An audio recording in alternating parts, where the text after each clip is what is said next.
to the Pete Mezzetti Show. I'm your host. My guest this evening is Commissioner Michelle from the Department of Consumer Protection. Michelle, welcome. How are you? Hi, thanks oh for my having God, me. good to see you again. It's been a while. Yeah, about a year. It's been about a year because it was this time last March that we sat down. And so what's going on with consumer protection?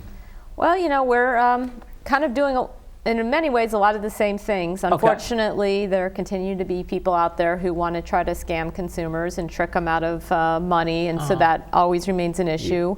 Robocalls has become a pretty significant issue recently, and there have been some changes at the federal level, which I think is helping consumers, and people may even start seeing those through their phone company, some ability to block calls. So there's a lot of things going on there.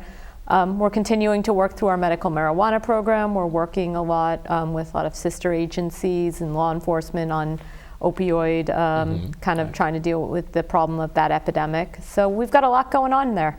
Now, what types of other agencies do you guys work with? You know, we work with a whole host of agencies. Okay. So both, you know, we'll work with the Department of Public Health on a number of different things. We'll certainly work, certainly with community organizations. We'll work with agencies relating to maybe impacts on older Americans, so the department that deals with aging. We'll work with them. We work with agriculture. Recently, Connecticut allowed hemp to be grown at farms, and we work with them they handle the piece on the farm, and we work on hemp manufacturing. So it's really a broad range of agencies. You guys are a very busy organization. We are. You guys we try to stay out of trouble. Exactly. Keep you on your toes. Yeah. And I'm sure every day is a different. Every day you never know what's going to show up for the day. We'll work closely with the Attorney General's office too, and trying to work through with them on cases to help protect consumers. So yeah, there's a wide range of stuff we do. Let's talk about the ever popular topic of marijuana in the state of Connecticut and exactly what you guys do as far as that goes. So we run the medical marijuana program for the state of Connecticut. It's within the Department of Consumer Protection, and because we do a lot of things, one of the many things we do is we regulate the pharmaceutical industry in Connecticut. Okay. So really any pharmacy you go into, the pharmacy itself is regulated by us, and the pharmacist will be licensed by us. Likewise, drug manufacturers in the state are regulated by consumer protection. And so the medical marijuana program fits within that part of our agency. And we regulate it very similarly to how we regulate other pharmaceutical actors. So if you are a medical marijuana patient and you need to get your medicine, you would go to a dispensary facility, but it's really going to be regulated and treated similar to a pharmacy. So the person dispensing your medicine will be a licensed pharmacist. They have to follow similar requirements in how they store the medicine and how they keep track of it as a normal pharmacy would do with other controlled substances. So that's a big kind of piece of what we do there. And the program's been great. It's been a really big success. We have, we're approaching 40,000 patients in the state right now who are benefiting from this.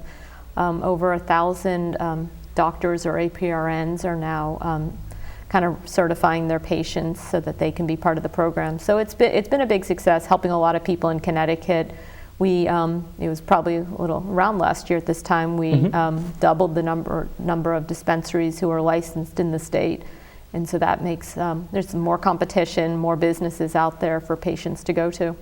Give or take, how many dispensaries are there in the state of Connecticut? There's 18 licensed. There's a couple who are still sort of just coming online, who are opening up now. But okay.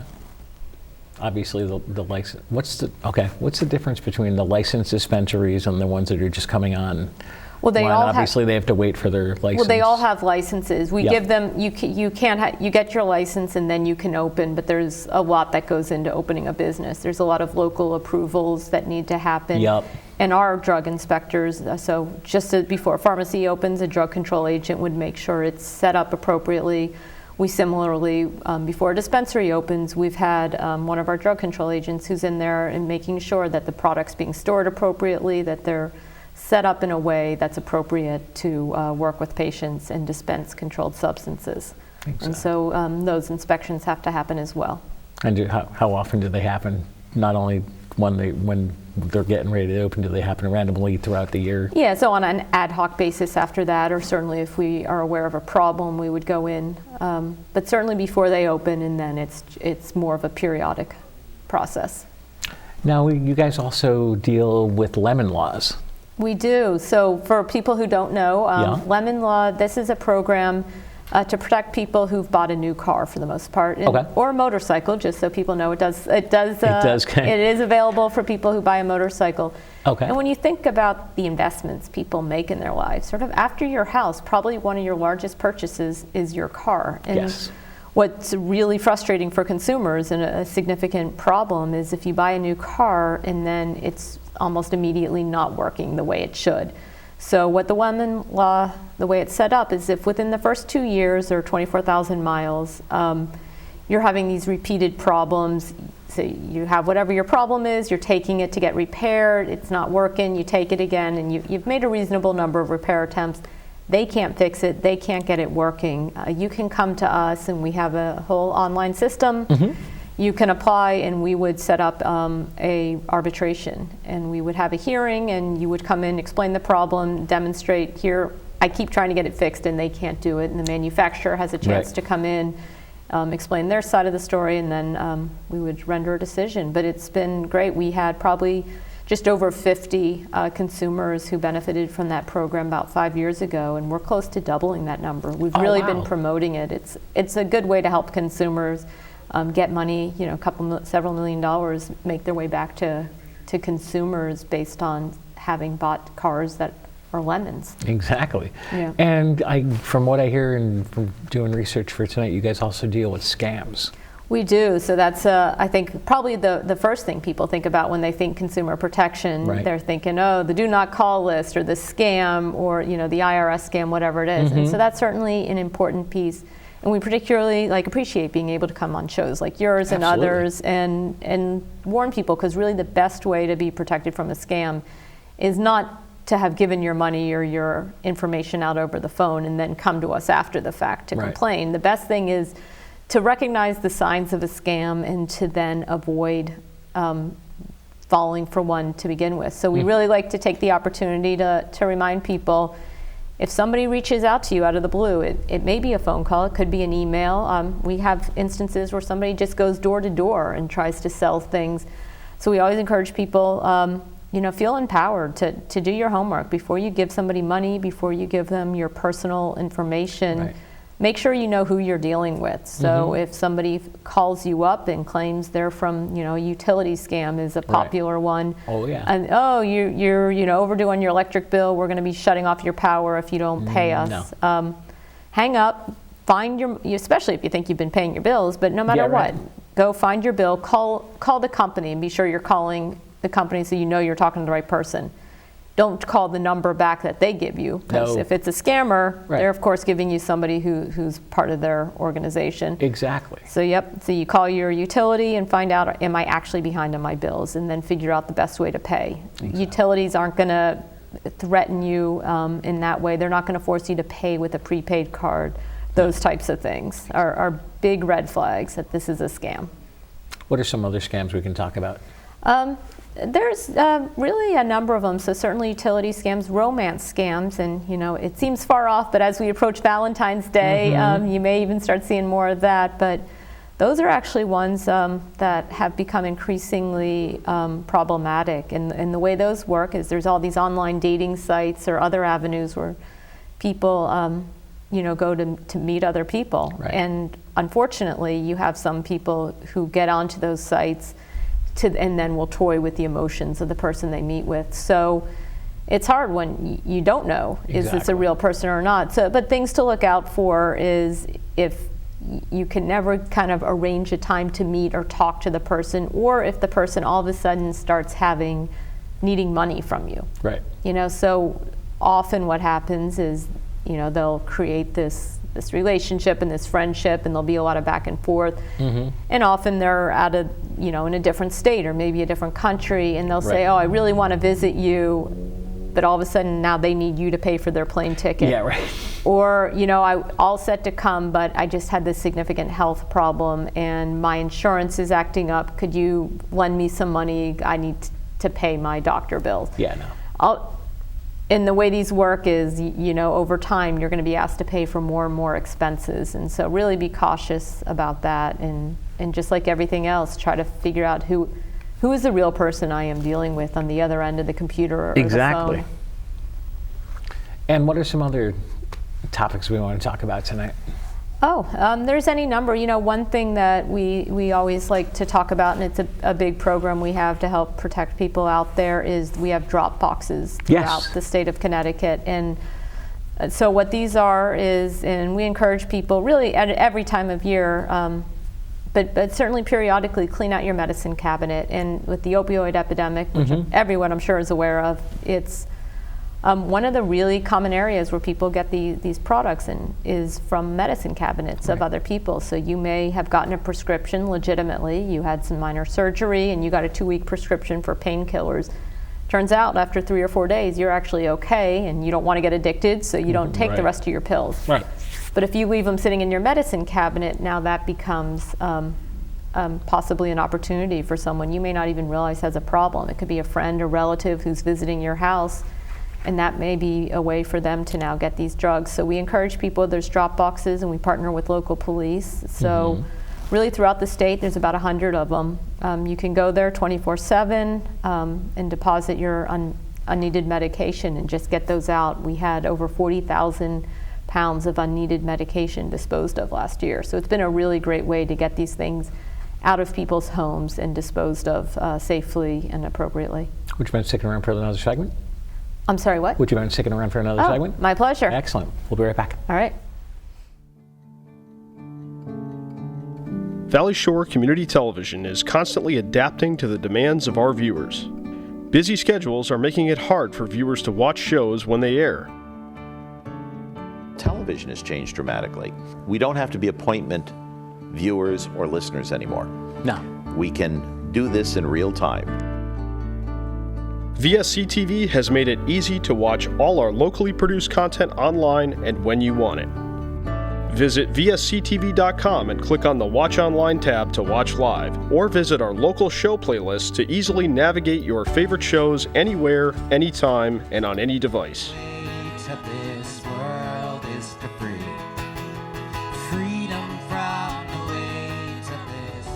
VSC TV is your local Connecticut Mid-Shore Valley digital connection.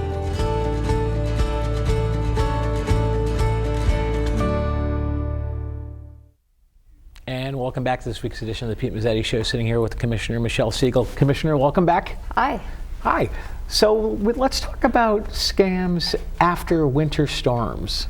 Okay, yeah, and that's certainly a timely topic, but certainly any time of year you want to be cautious of people taking advantage. So after a storm in particular is when, the best thing you want to do if you're going to be making repairs on your home is really give some thought as to what you need done, and then identify who are some home improvement contractors you want to use, get recommendations from friends and family, call references, make sure you're talking to people who've had similar work done. So if you know you're building an addition on your house, you want to hire a contractor who's done that type of work, not necessarily someone who has a more limited practice. But what's a challenge after a storm is you may have had a tree damage your roof, you may have had something significant happen. You don't have the time to do the sort of legwork that you would normally do because you've got to get something fixed and you need to fix it quickly. And so that's like really a time we want to warn people to be cautious. If somebody's just knocking on your door offering to fix something for you,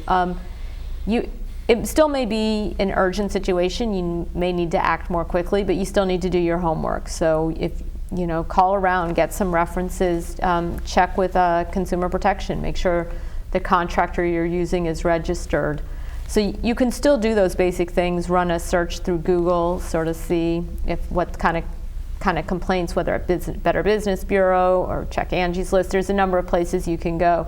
So we do want to remind people, even though the pressure's on and somebody may show up at your door and you may think, oh, perfect, I need to get this, whatever, my roof fixed, and oh, here's a guy who's coming over and offering to do it for me right now. Be careful who you choose, and then make sure you have a contract so that it's very clear what work they're doing, how much they're going to be charging you, when they'll start, when they'll finish. You're entitled to a 3-day right of cancellation, so if you do find you were pressured into hiring somebody on the spot, and the next morning you wake up and have second thoughts, you have a 3-day right of cancellation, so take advantage of that. I didn't know that the right of cancellation existed. It does. So it doesn't exist in all contracts in Connecticut, Right. certainly, but with home improvement contracts, one of the requirements, they have to give you a written contract. Right. It has to have a number of things, for example, a start and an end date. But one of the things is they have to give you written notice of your right to cancel. And so you should see that there, and certainly be aware that that is a right you have. Now let's talk about fake billing scams. Okay, so, and this kind of also similarly falls in, similar to the utility scam, a little different, but you may get a bill for something that you don't owe at all. So it's always be careful. If in small businesses in particular can get impacted by this, where there may not always be kind of, the person paying the bills may not be fully aware of all the things that have been ordered or all the vendors or vice versa. So, if you get a bill and it seems like you don't remember working with that company, it doesn't sound like something you had ordered, double check and make sure that's something you really owe and that that's a real bill. Maybe another thing, after the holidays, it's always good to talk about is people are joining gyms or looking at weight loss programs. And those are other ones where there's like a great opportunity for consumers to be thinking through on the, to try to take some preventative measures and avoid problems. And so, especially gym memberships, read the contract. You're going to get a contract, figure out what are your cancellation rights, what happens. Everybody's very motivated to join the gym. Not everybody, but after New Year's. Exactly. And so kind of know yourself, and are you going to be still interested in being at this gym in July, in October, next December? And if you think this is something you want to try, but you don't know, kind of make sure you're not making a year commitment or that it's not going to renew automatically. Understand what you would need to go through to cancel. I was going to say most of the gyms, I think, don't they have a trial basis? Some do? I would think most would, and certainly if you're not sure if it's for you, you should do that. And give some thought as to what gym you're going to join and visit them and take advantage. So, and visit them if you think you're going to be somebody who's going to go to the gym after work. Check around that time. Make sure the equipment you want to use is going to be available then. Right. You don't want to pop in the morning, everything looks great, only to find out that at 6 o'clock, actually, that's when all the treadmills are going to be full. Exactly. So, so there's a lot of things just to keep in mind. Now, let's also talk about as far as charitable regulations. Okay, so another one of the many things we do at the department is we oversee charities, and so charities that are soliciting money, going around calling or asking for money in Connecticut have to be registered with us. And it's another area where people can become victim to a scam if they're not being careful. So what we encourage people to do is, like everything else, prepare ahead of time. So if there's a cause you care about, maybe you protecting animals, maybe it's hunger issues, housing, whatever is the cause you care about, figure out what charities really support and do work in that area. You can look them up. There's places like Charity Navigator, GuideStar. See how they use their money and make sure that and then give directly to them. And then your money is going where it needs to be. When you get a phone call from somebody, a percent of the money just goes to the company that's making the phone calls, not to the charity itself. So there's that. But also, again, you can always be less certain as to, is it going to the right place? Somebody just calls you up and asks for money. They may claim to represent a charity, but you always want to verify that that's the case. So those are some important steps to take. And we especially, and really any time of year, whether it's weather, man-made or natural disasters, that's often a time for people to be particularly alert for these types of phone calls, because sometimes legitimate, sometimes not legitimate, but charities pop up in response to these types of events. And so everybody, you see this tragedy, it's all over the news, you want to be helpful, and I think that's good, and that's what people want to do. But you should still follow those basic steps. whatever the issue is, if they need money today, odds are they're going to need money, in a week from now. Exactly. So figure out who's out there, who's doing some work in that area, and that way you can be sure you're giving to a real charity, and even somebody, and someone who's going to know how to use the money and has the infrastructure and can put your money to the use you're intending. Now let's talk about licensing. Okay. How does that work? So we license several hundred different types of businesses and individuals in the state. And one thing we always like people to understand, so we have licenses and we have registrations. And so licenses are ones that go where we've sort of done some check on the qualifications of the applicant. Okay. So you're a plumber, you're an electrician, you're an architect, you're an accountant, they have a license from us. A home improvement contractor has a registration, and so they need to provide us certain information and they pay a registration fee. But it's up to the consumer to vet the contractor and be certain that they have the skills that the consumer needs. So if you want somebody fixing your roof, make sure that's the kind of work they do and that others have had success. If you just need a deck built or windows replaced, you'll want to find a contractor who does that type of work. Exactly. Yep. Who basically... So, but yeah, and with licensing, there's a test and that people have taken. So if you're hiring an electrician, for sure, make sure they're licensed with us, because you want to be sure they've had the training, gone through the apprenticeship program that's appropriate for that trade or that whatever the occupation, the profession is, and we have hundreds of them. Now, if people want to find out if you're licensed an electrician or whatever other services or trades that they need, obviously they can go to the Consumer Protection website. Everything's there? Yeah, so ct.gov/DCP, as in Department of Consumer Protection. So if you go to our homepage, it's probably the easiest way. You go there, and right on our front page, look up a license is one of your options. Okay. So just pull that up. It takes you to a screen, and you can search a number of different ways. So if you know who you're thinking of working with, easiest thing, get their license number, throw it in, make sure it's active. And so that's a pretty straightforward way. But if maybe you're not sure, maybe you just want to, get a list of the electricians that are in your town. You can do that too, and ask to run a roster, and you'll get an Excel spreadsheet with people with the credential you're interested in, and then you can look and see who's near you. Really? And once you from there pick somebody, you could do that. So, but if you just know the name of the business, you can search that way, or if it's an individual. So there's different ways to look it up, but definitely make sure they have an active license with us, whatever trade or occupation you're using. And I'm sure everybody's license has to be renewed every couple of years. Yeah, and it varies. Some renew every year, some renew every other year. So it varies. We have so many of them, but on our system, you don't even have to worry about that. You're either going to see that it's active, and that's what you want to see. Exactly. So if it says it's lapsed or says inactive, if it's somebody you really want to work with, you can check with them, and they may say, "Oh, I was a little late getting my renewal stuff in," and that may very well be the case. In which case, they'll get their paperwork in, and if you really wanted to work with them, you can go back and check. But what you want to see is that they have an active license. Exactly, because if they have an active license, obviously they stand by their work and. Yeah, it means they've passed a test. Yep. They've met the qualifications that the state of Connecticut has established for whatever profession they're in. Okay. Yep. What else do we want to inform everybody about?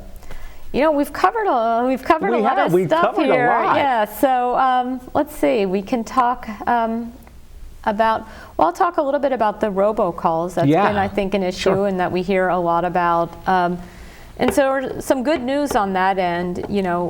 Historically our advice, which is still good advice, is just don't pick up your phone, don't talk to anyone, don't give your personal information out if you don't know who it is.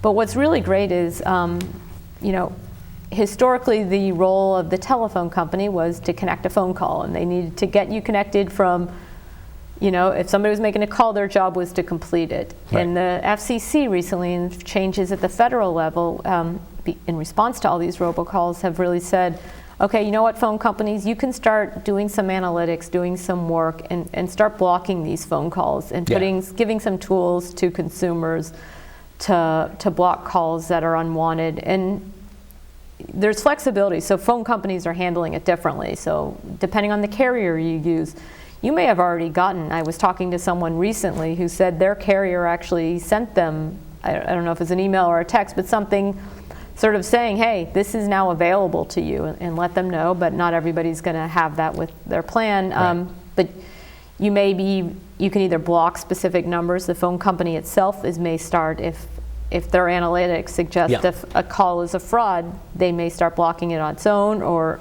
they may send it to your phone, but with a warning like that it is likely a scam call. So you may start seeing these on your own, or otherwise certainly either go to the website or call up your phone company and ask them what tools are available to start blocking these calls. Exactly, because you know as well as I do, you don't want any robocalls, and you don't want to talk to anybody you don't know who it is.